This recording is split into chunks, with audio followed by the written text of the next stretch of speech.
Today we got to talk about doing the real work. What is the real work? I'm talking about doing the emotional and the mental work of making your mental health better, making your spiritual better, making your emotional state better.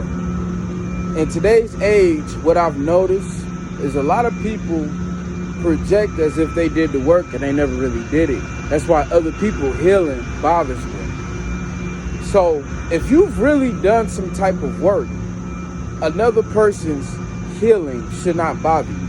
Okay, so equated to this,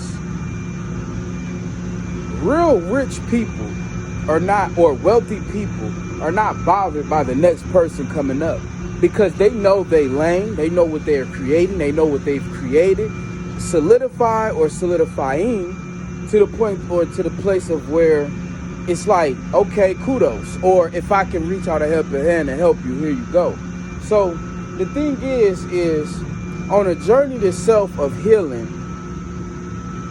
when you see that other people are bothered with your healing,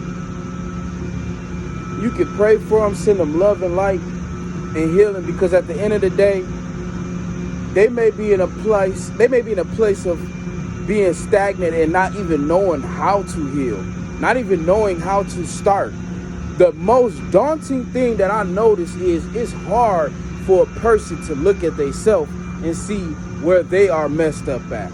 The place where the things that they see that they do on a regular that the world don't see, that they may not like about themselves. It's hard to look at those things and say, I'm gonna attack that.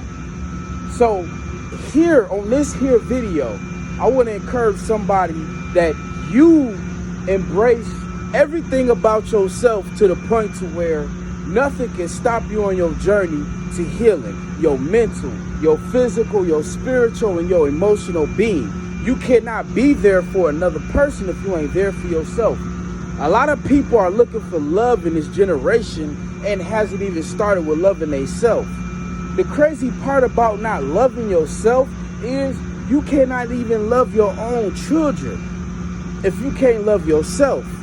So if you can't love yourself correctly and you can't love your children correctly, whether you know it or not, how can you love a spouse correctly? And that all comes from emotional healing, spiritual healing, mental healing. You can fake it. Anybody can fake anything.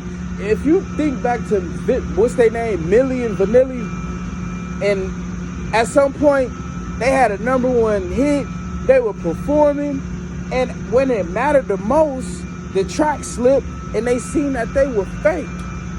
And there was no more Milli Vanilli. No more. You don't want to be the person that you fake, especially if you teach about healing.